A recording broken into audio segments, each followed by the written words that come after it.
Usa ka compound sa Cagayan de Oro City nga dunay daghang mga Chinese national nga nagpuyo ang planong i-lockdown. Kung ano, atong sayron pinaagi ni Cyril Chavez. Cyril.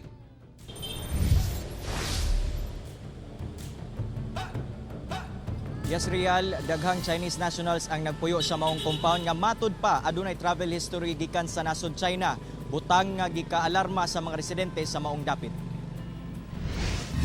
Gilaraw karon ni Cagayan de Oro City Councilor George Guking nga posibleng magpatuman og lockdown sa Alwana compound sa Barangay Kugman. Human migawas ang istorya nga dunay mga Chinese national sa compound kinsa gikan China nga posibleng nataptan og novel coronavirus.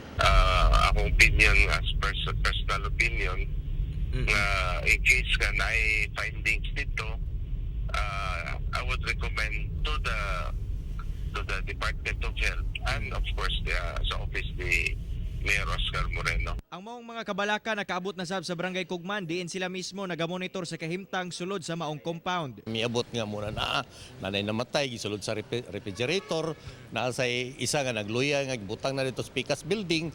So apan ganing tanan negative man. Apan, ang maong laraw wala giuyunan sa LGU tungod usa kuno kini ka discriminating act, labi pa nga negatibo sa NCOV-ARD. Ang maong mga langyaw busa dili sila angay i-lockdown. Mga factors nga i-consider before ta mag-suggest og lockdown. Sa pagkakaron wala pay lakang for the lockdown. Pasalig sa LGU nga pinaagi sa Task Force Novel Coronavirus nga hugot gayod ang ilang monitoring dili lamang sa mga Chinese national apan sa tanang langyaw aron mapugnan ang pagsulod sa maong sakit sa syudad. Samtang kamatikdan nga daghang mga Cagayanon ang palayong gagamit og face mask, kini taliwala sa pahimangno sa health authorities nga mas maayo batasanon ang proper hygiene sama sa kanunay pagpanghugas og kamot. Siyempre, madlog giga kay na murag na ako na sa sulod 5 ka buok.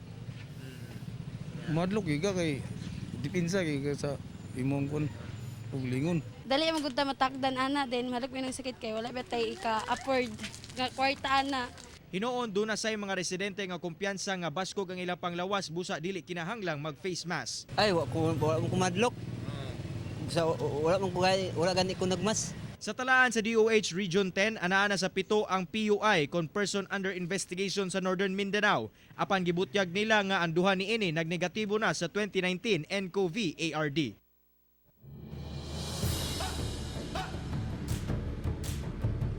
Real hangyo sa otoridad karon nga likayan ang diskriminasyon hilabi pa sa mga Chinese nationals tungod dili kini makatabang sa syudad. Samtang ilahang pasalig nga walay angay kabalaka tungod nakatutok ang Task Force Novel Coronavirus nga sa pagsiguro nga luwas ang dakbayan sa Cagayan de Oro sa maong sakit. Real. Okay, daghang salamat Cyril Chavez.